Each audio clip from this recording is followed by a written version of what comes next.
So doing the evaluation for hashtag campaigns, but also going beyond the metrics, likes, shares, and retweets, and understanding what is the hashtag campaign communicating and what are the people saying around the hashtag campaign. So thank you so much for joining us. I'll hand it over to Arthur right now. Over to you, Arthur. Thank you, Philip. Good morning, everyone. Thank you for joining us. So now, our previous training was focused on understanding social media data that you have collected from your own personal account. And it looked at things like the likes you get on your personal posts that you make and things like that that work within your personal account. So this training is based on going away from that. Sometimes you have things like mentions that are not included in your personal account. Things like hashtags that you're using, they're not included in your personal account. So this training is going to focus on trying to understand this data, collecting this data around mentions, around hashtags, and analyzing it to make sense of your campaign.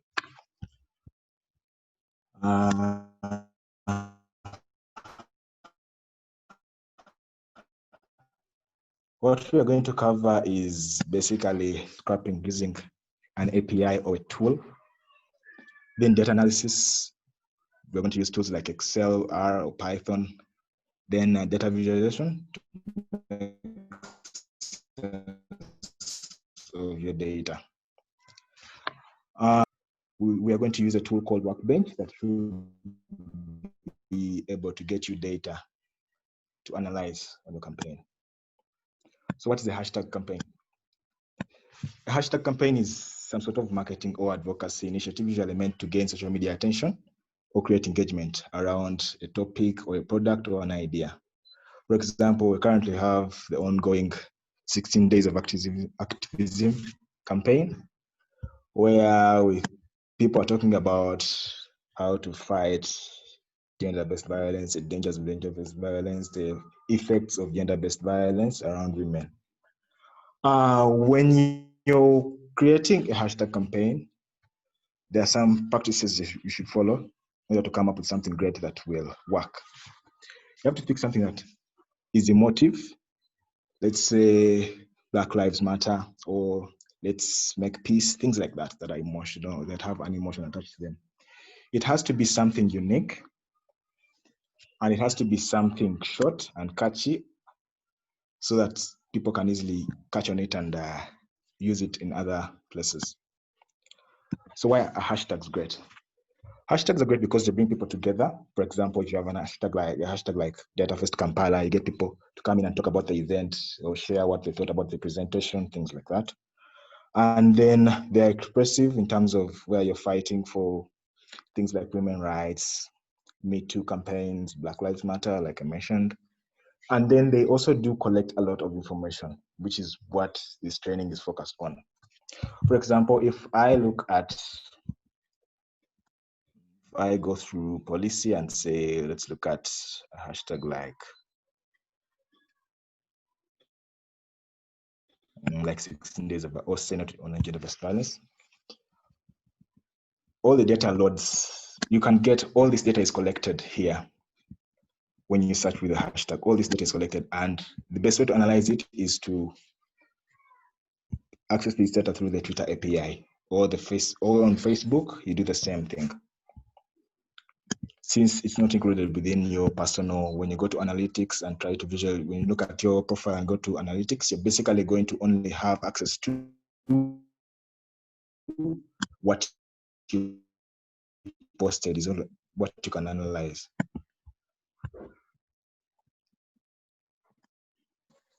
First of all, you need a Twitter or Facebook account in order to be able to access the Twitter API.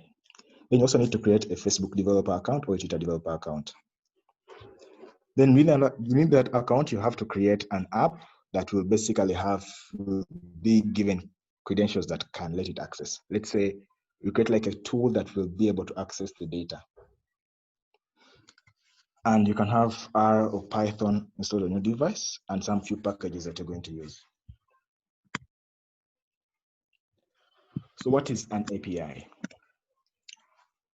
An API is basically application programming interface. It works in a similar way to a web browser, in that web browsers render content, while the APIs let you manage and organize the data behind the content. Right now, what you need to know all you need to know about this is basically just the name API. You don't need to get into the hashtag campaign monitoring.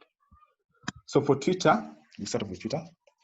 You basically have to visit the developer portal, which is at developers.twitter.com. Let me visit it right now.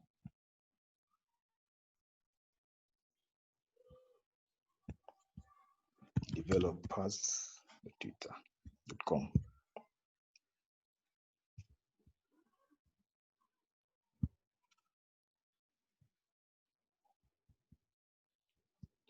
So this is what it looks like. And you have to visit it with either your Twitter logged in, or you have to sign in when you visit it. So for first-time users who haven't applied for an account, you basically have to click apply for a developer, apply for access. As you can see, so you apply for, and you have to, when you're applying, you have to fill a form, fill what you're going to use the data for, explaining the title, your names and things like that. And after that, after applying for access, your account will be approved. So I don't think I should go through this bit because of the time, but you basically select what you're going to do, like what profession you do, like what you're going to do, then you explain what I'm going to use the data for. After that, you send the application. Then they will contact you through your email, and you'll be asked maybe answer a few more questions after. After that, they will be able to grant you access to the Twitter account. It takes about 3 to 6 weeks, I guess, sometimes, depending on how you respond. So preparations. After getting access to a Twitter, or the same thing, what we've done on Twitter is what you'll do on Facebook as well. Visit the Facebook developer, Facebook for developers. You will basically do the same thing. Apply for an account, get access, and after getting access, you will be able to access the data. So let me show you what it looks like when you have access.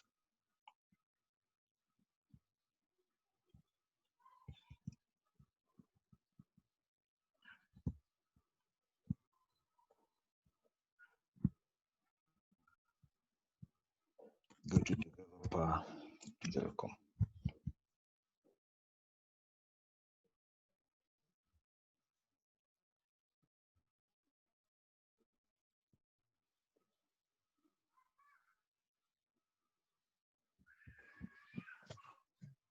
My internet is slow.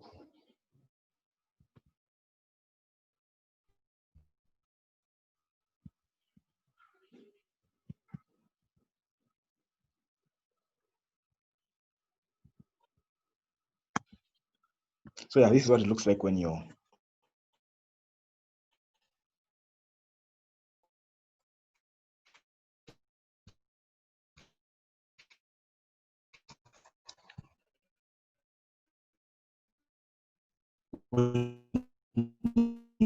signed in, when you've been given approval, you click on the developer,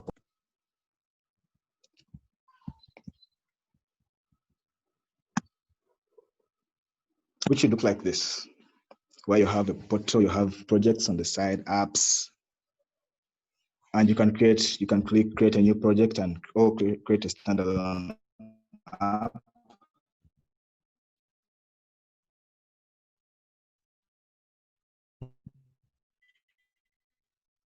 I'll show you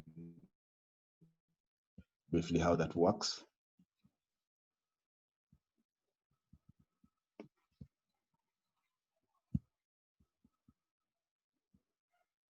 Click on apps. Let's say you have 2 apps created.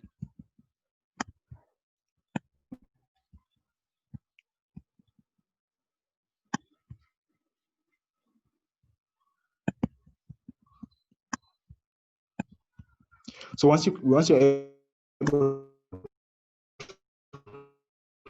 to create an app, you have access tokens that are given to you, which will be used to link either your Python or your R to your Facebook account, which is what you enter as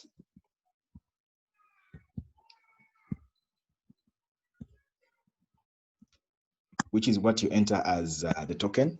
Create a token, you create an app name, you enter the consumer key that you get consumer access, and this is basically what you do in whatever program or tool you choose to use. For example, I'm going to do a demo in R, brief demo.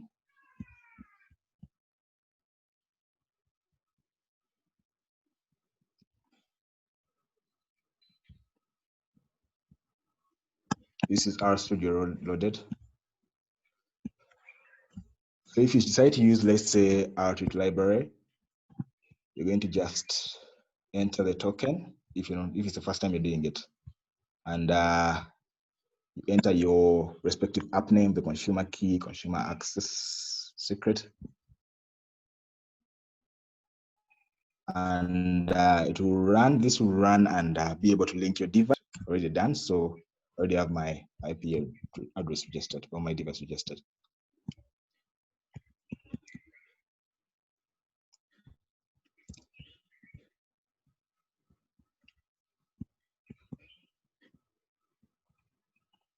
So whatever you do, whatever you've covered, you basically do the same thing when you go to Python. You basically have the same consumer key,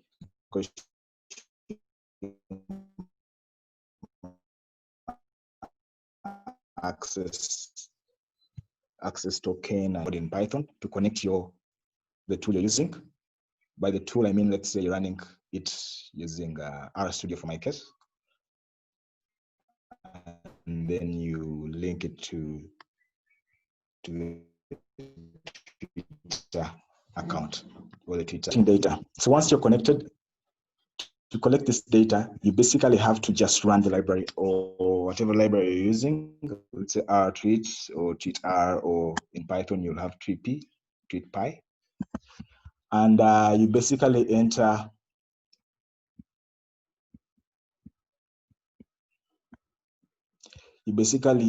let's say, a search user function. Let's say search tweets. The number, let's say we want to look for OGBV, this campaign that is ongoing.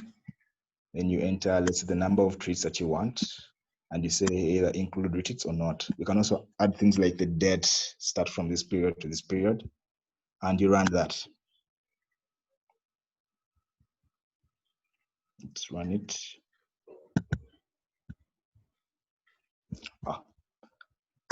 My library isn't loaded.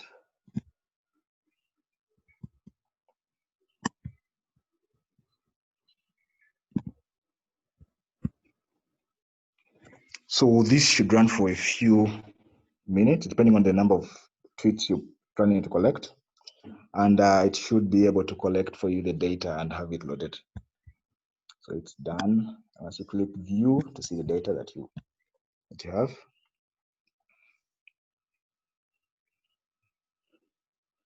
Data is loading up. So yeah, so this is what the data would look like. The user ID, the status ID, the tweets, the number of texts, retweets, hashtags used, URLs, all that, who retweeted, who quoted, who liked, all that information is there in that data. It's as simple as that. So in Python, it's the same thing. It's basically the same thing, and that's how you get your data using R or Python.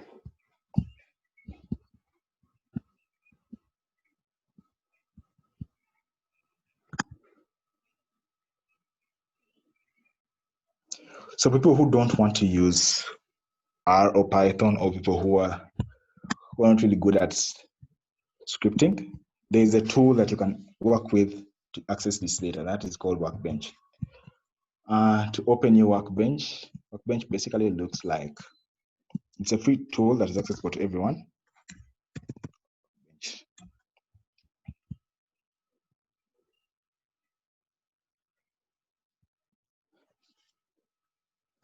And this is what it looks like.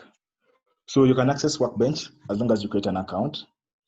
And if any of you wants to do that right now as we go through the data, you can do that as well on your end, so we can work together at the same time. So you sign up, you just click sign in and create an account like you usually do with every other platform you use. So once Workbench is loaded, it looks like, once you have an account loaded, it would look a bit like this.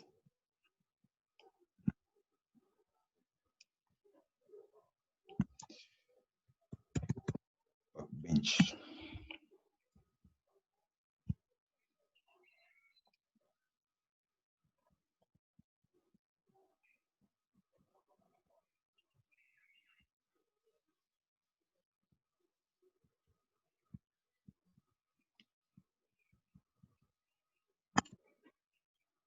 It looks like that.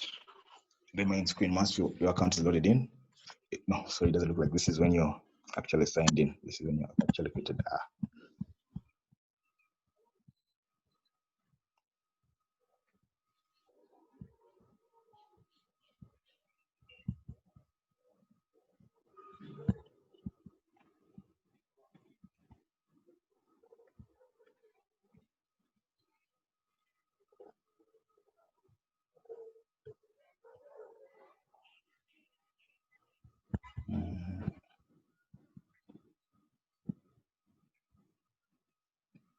Oh, my page is failing to load.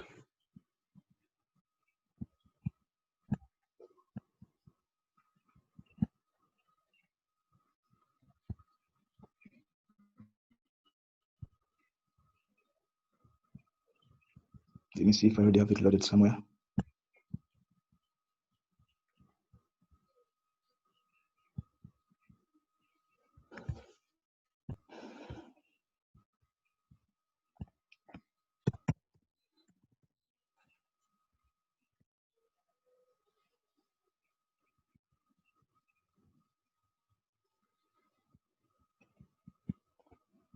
Let me just sign in here. Get started. I might do it from this side because I already signed in the other side.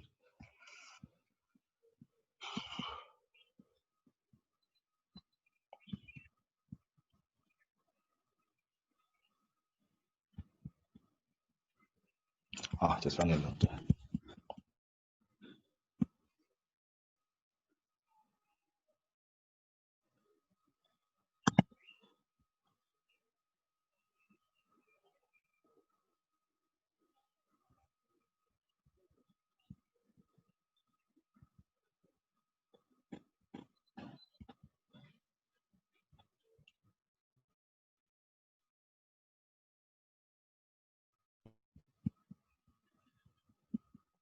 Oh, one bunch of failed on this side. Ah, just find it. So this is what Workbench looks like. Once you're able to log in, you'll be able to see create workflow and create. When you click create workflow, it leads you to a screen like this. Now, once you're at this point, you can be able to see the data sources you can choose from. There's plenty of data sources you can choose from. You have Google Drive, you have HTML, you have Python, you have script table, you have paste data from a CSV, and you also have Twitter. So for our particular training, we're going to click on Twitter. So, and once you reach this point, you can either choose to name your workflow, let's say Twitter data. And in order to access Twitter data, you have to connect your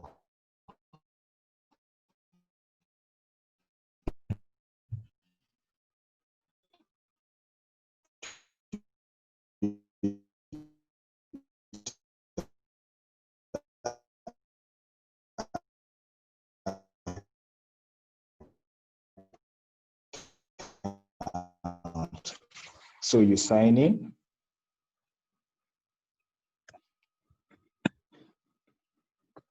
suppose you want a hashtag, and you enter the hashtag you want to, you're trying to search for. Let's just say no CBV.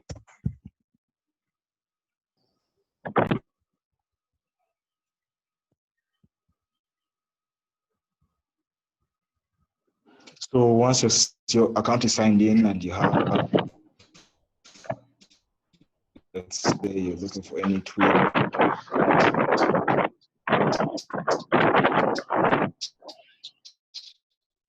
you click any tweet, you click update view and have it loaded in your Workbench space. It's collecting the data.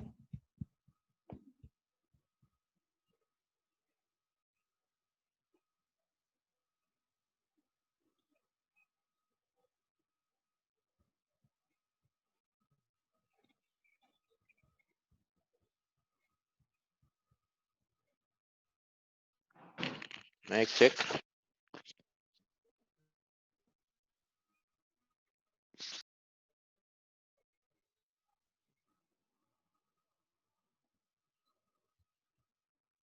Loaded up here.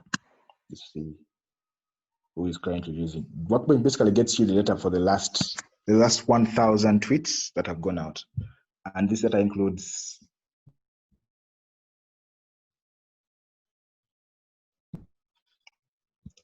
retweets as well. R and Python or any other tool is basically here you only have access to 3 to 11. I guess there are nine columns. You have access to 9 columns, and you don't get things like the location. Yet when you look at our data this side using R, where we did it in our studio, we have access to 90 variables.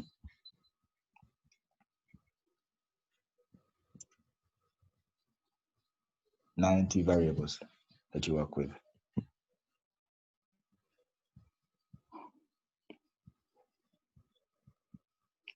So in order to download the data from Workbench to your device for analysis, you basically just click export, and you say export as CSV or as JSON field, and then you click download on the side.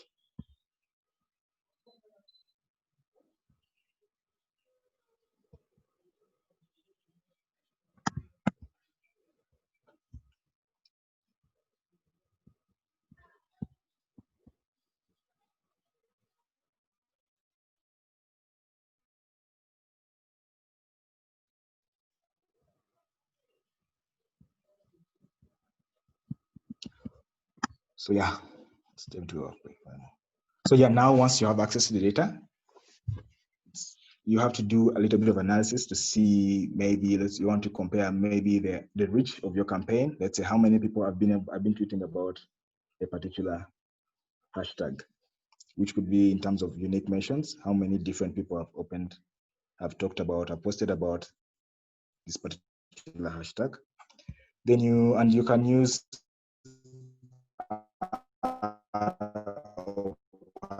Python for this, or Excel. Run functions like count unique. Let me open up Excel briefly here.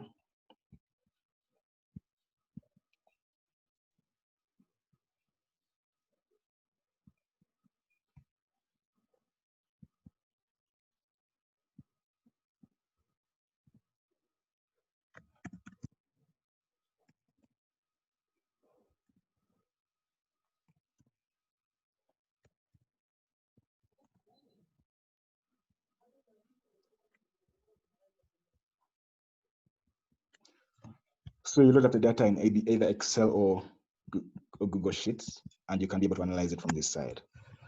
So if you want to see, let's say, the unique number of accounts that are that have been mentioning your product, or you have been talking about your campaign, you basically run functions like unique, cause unique.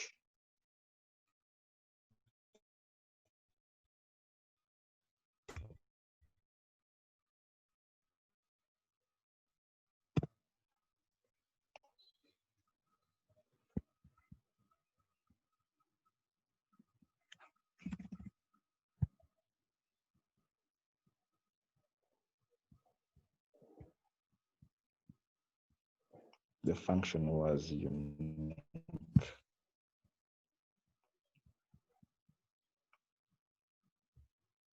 equals count unique and select the number. Let's say you want to check the unique accounts that have been posting about this, the total number of unique accounts or unique mentions. And you are able to get the answer. It's I selected only a small bit, so it gives us 14 for this particular column where I selected.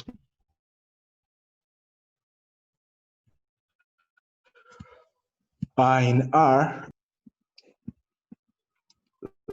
like let's say you create a list of unique screen names. And once that is loaded, you count using the length function.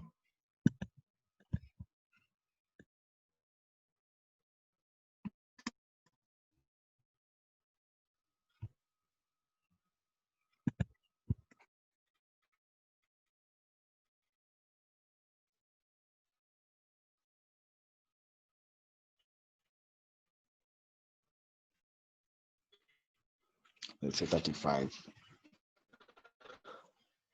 And where it's running the answers from. So then you can also look at things like automations, like how many people have been talking about this. Is basically the tweet volume and the username or any. And that's it will be available. And you can do the same in Excel by just looking at the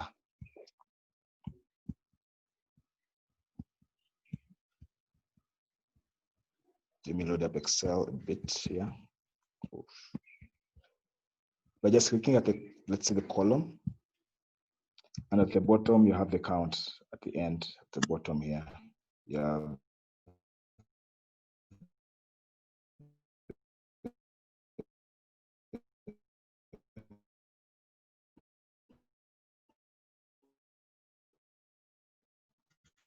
count.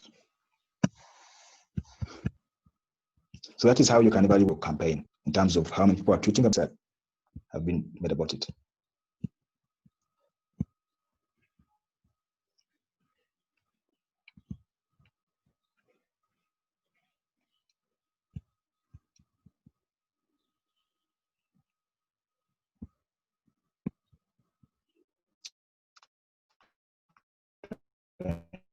To go back to my presentation.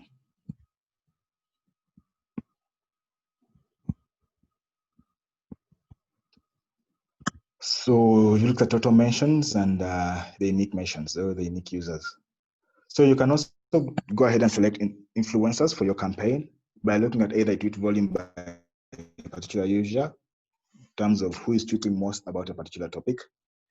And then you can also look at things like the user engagement, the number of followers that account has, the number of likes on the tweets they get, and retweets. So to do that in R, you basically run a function.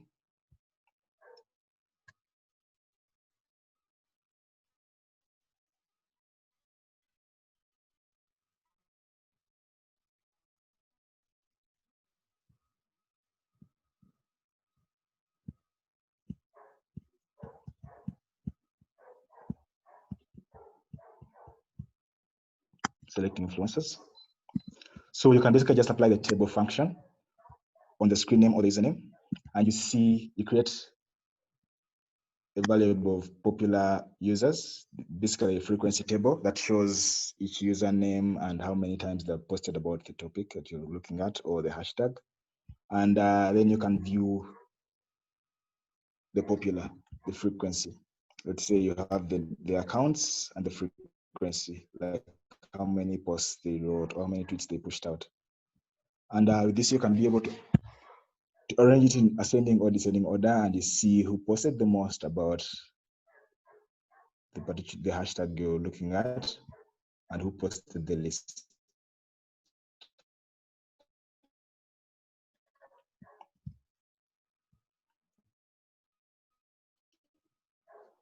So you can also be able to turn this into change it to arrange it in descending order. Let's say the top 10 who are tweeting about a particular hashtag. For example, here you have the top 10. We have, or you can be able to use the table function to select the top 15. We have posted. Basically, what this does is basically it looks at the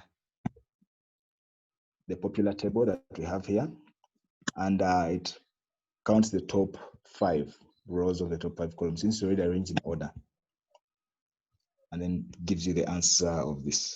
It's the top 5.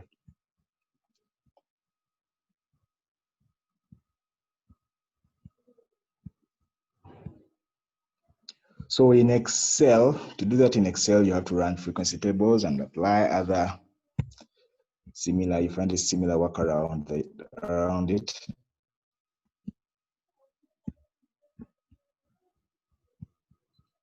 Like you create a list of unique usernames and then basically do a county function on each user. Let me do it briefly in Excel. You basically create, let's say you want to look at, let's look at these accounts. Create a list of unique accounts.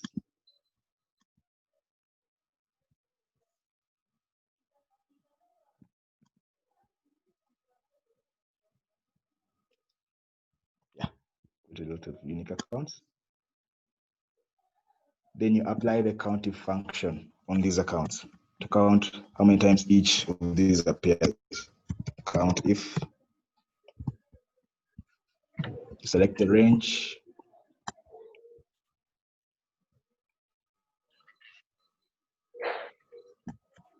Range, comma. Then you select the criterion, which is basically the name of what you're looking at. We want to look at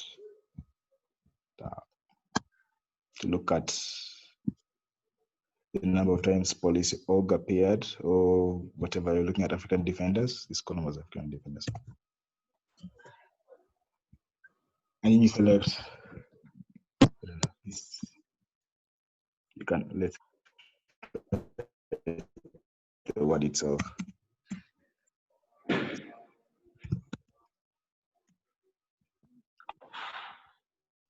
it in quotes.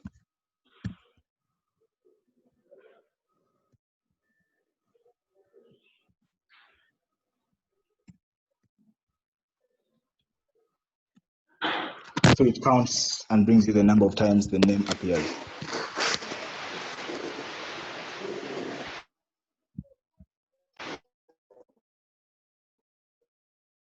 In Excel. So you see that it's easier to do it in R because you list of usernames, right? You can count each one by one. It takes long. So there's another function you can do it. You can use to do it. Basically, you combine a sum, but I don't want to get into that. It's a bit complicated.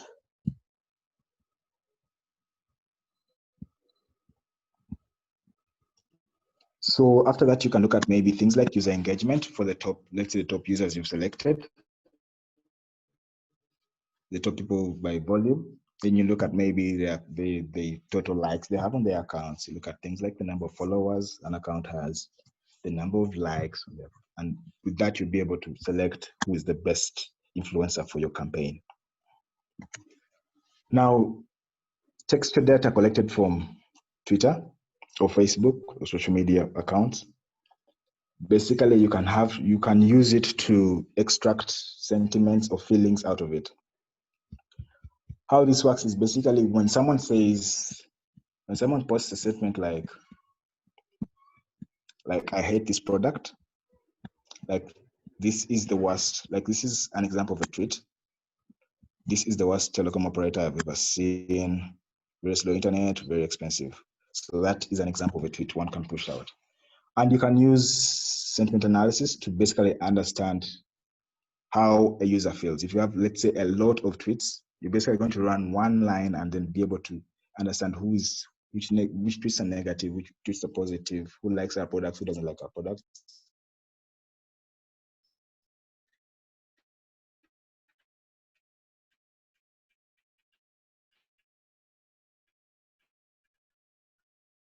And you can also be able to extract emotions, for example, happy. In R, you can run a simple to access, that is the first tweet and the second tweet. The second tweet is basically a positive one. For example, let's say this is the best telecom operator I've ever seen. It's the opposite of what the first one has said. So when you run sentiment analysis on this, you'll be able to see that once someone says something negative, for example, if I run those two, basically you see that for the first tweet, it has come up as negative.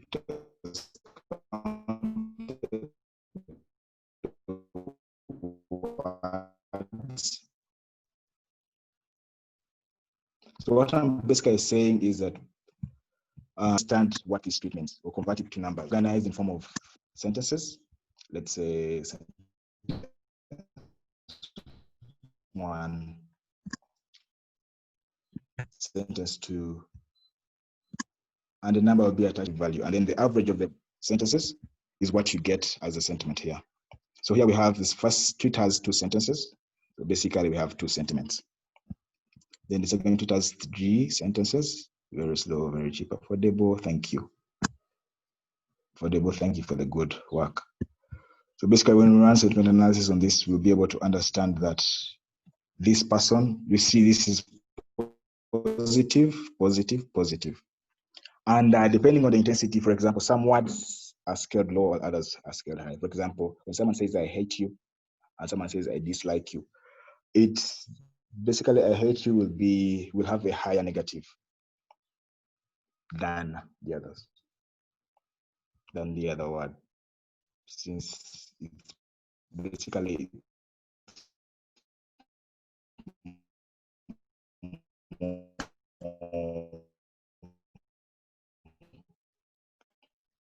more less intense, intense, something like that.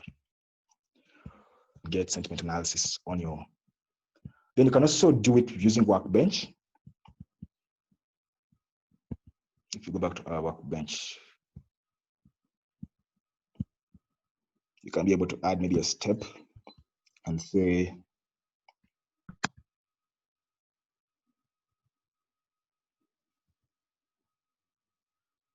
you do click on sentiment analysis and you select the column you want to add to, which is basically the tweet column, and you run it. So this will create a sentiment number for your tweet, for the tweet you've added or the column you added. For example, this is the sentiment attached to the tweets, to each tweet. So you can be able to export this data with sentiment analysis included. So you can also do so much more with sentiment analysis, but for the interest of time, we will only touch that first bit, the basic bit.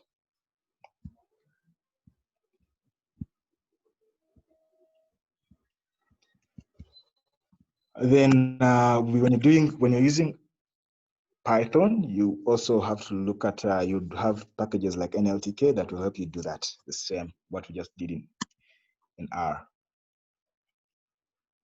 So then you can also, teacher data comes with a bunch of, the data sets are linked. For example, when you have tweets, like for example, users are linked. For example, one retweets and the other, let's say they're linked. Let's say if you follow me and I follow someone else maybe follows you, that kind of thing. So all the data is mostly linked like that. All social media, even Facebook data in terms of who is your friend, that is also linked. So you can be able to visualize this kind of relationships with the help of network analysis and packages like iGraph in your device. For example, let's dive in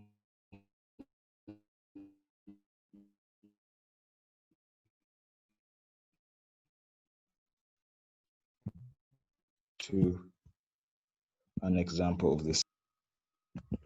So yeah, what you do is basically you load the library that you have. Let's say we have the screen name. This is the account, and who is following, or who has retweeted, or who has.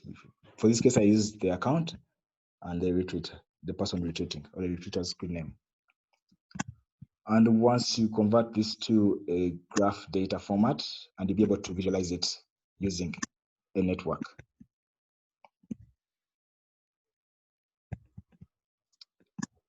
Library.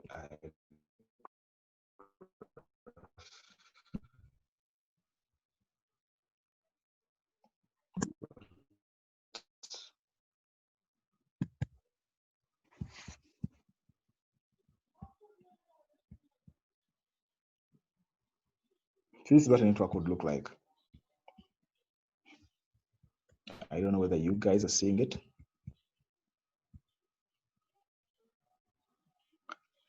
Basically, it looks like this. Let's say this one retreats this one. You'll be able to tell the relationships in the data set. This is how the data looks like before it's visualized. Let me show you an example in Excel.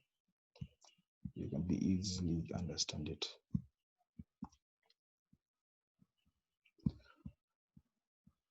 Let's say, for example, we have file new. You have a spreadsheet.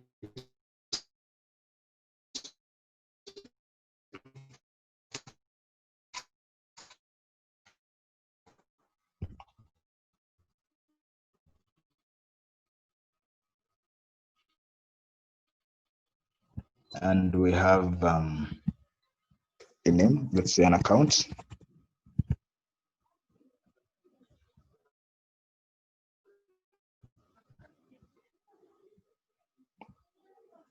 Treating. This is account and treating. And the account that is being treated. They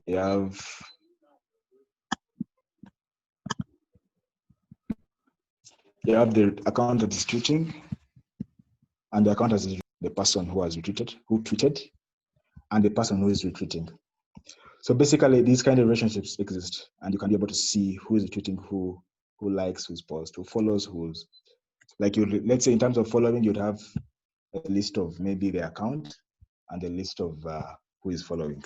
For example, A follows B, B follows C, like that. And that is what the network visualization does. It basically shows you how the accounts are interlinked. So you can also choose to visualize data using maps. And basically here, what you have to do is you look at the data set. It comes with this is the one, no, this isn't the one, DBV data. You look at the data set, it comes with a column that has maybe things like the location, the GPS coordinates, things like the location itself, the title of, let's say, the district someone is using. And you can be able to visualize that using a package like Leaflet.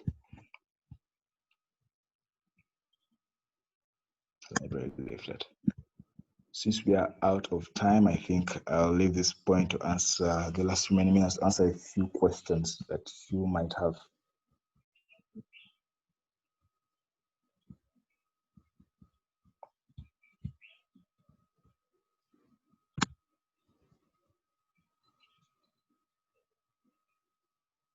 So the questions here are one. Let me see. Hi, Jonathan. We went. Oh, no, this is not.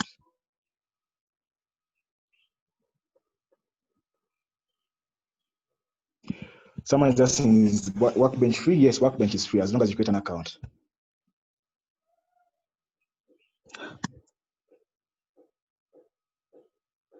Someone is asking, can you import data into Workbench and do sentiment analysis? Yes, you can.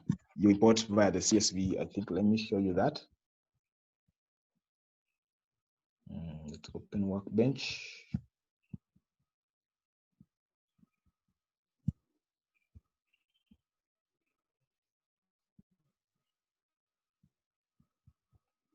So once you say, let's go back, create a workflow, and you say upload CSV file from your computer. basically you drag and browse and drop it here, and then you can be able to add a step. Let's say browse. Let's select OGBV data again.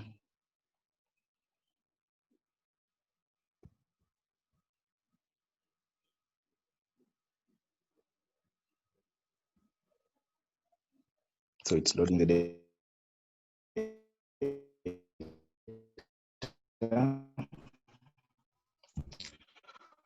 And since it's here, then you can go ahead and say add steps, set analysis. And it's the same procedure. You select the column you want to analyze, which is text, and click here and run it.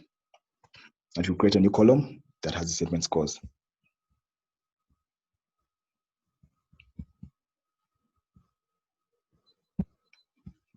Basically, that's how it would work.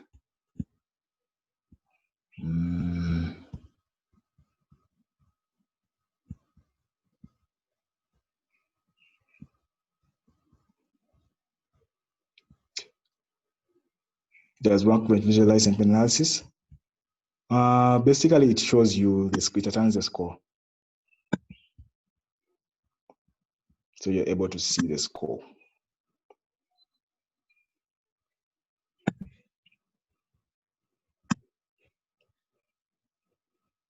And then you can go ahead and once you download the data that is loaded, you can be able to run, let's say, visualize maybe does Workbench visualize and analysis. 7 minutes. Okay, the scores, the meaning of the scores.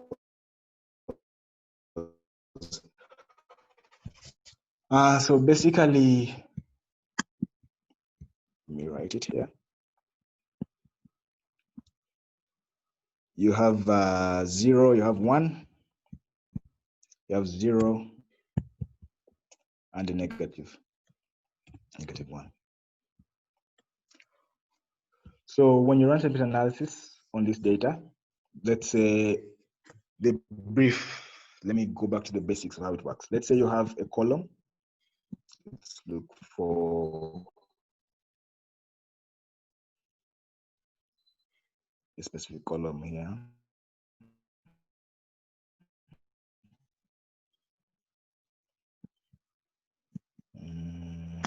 Ever since, let me bring this to it here.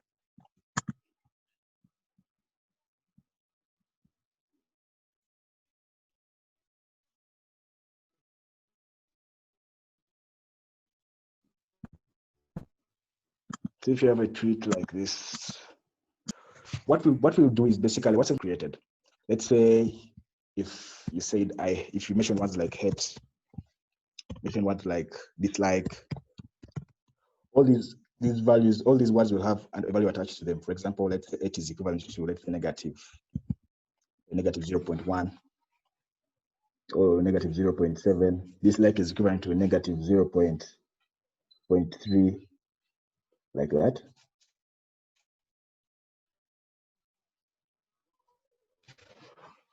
So what it does is basically gives you the average score at the end. That is the average score of the entire tweet, the entire sentence. So a negative value, let's say, the more the negative, the more the higher the negative. For example, if you have negative 1, you have -1 or -2. It means -2 is probably has more dislike towards what you have, or is more negative towards, like the person is feeling more negative towards what you posted or the tweet. The tweet, just that's the feeling. The emotion is more negative, as opposed to someone who has negative. The score is -1 or -0. Because the closer to 0, the more neutral one's post is, and the closer to, then when you go 1, the positive. Basically someone is happy or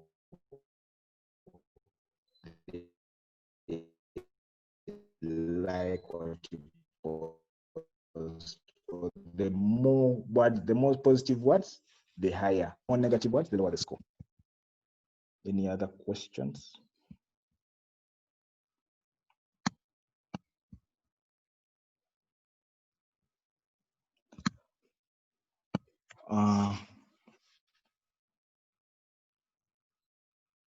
Someone's asking, do sample analysis differ from country to country? Yes, depending on the words that you use or on how the words are used. For example, you can have some words that are negative. That depends on the language, basically. Let's say some languages, some people use, like, for example, if you look at a local language, some people may use some words to mean different things. So it differs from country to country. But for English sentence analysis, you can have a general that one uses, but then someone can also choose to create their own library that they use to evaluate their sentiment analysis.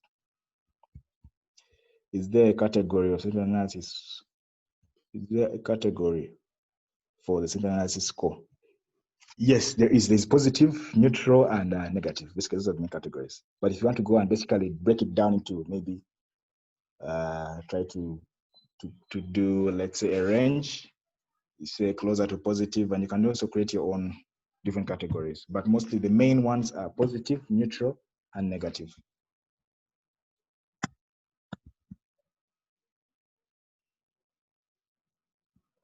Can I be able to import data from an external source like Twitter script using Capture to Workbench? Since basically Workbench gets any data that is, as long as you're within the workflows. There are a bunch of workflows that you can, the sources, as long as you're within the sources, you can be able to import any data that you want. For example, we have paste data from a CSV, you have Python, you have upload a CSV, you have Twitter, you have, yeah. So basically, as long as you're within the range of this, you can be able to access it. Google Drive, you can be able to, or you get it from another platform and convert it into a CSV file and upload it to Workbench.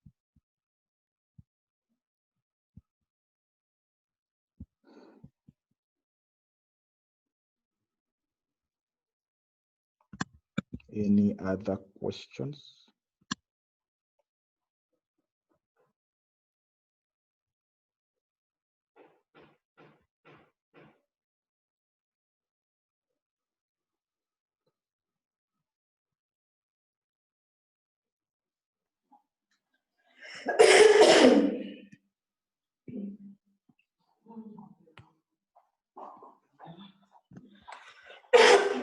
Excuse me.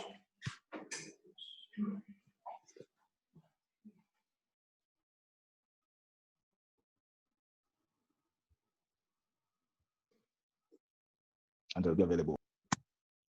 Any other questions?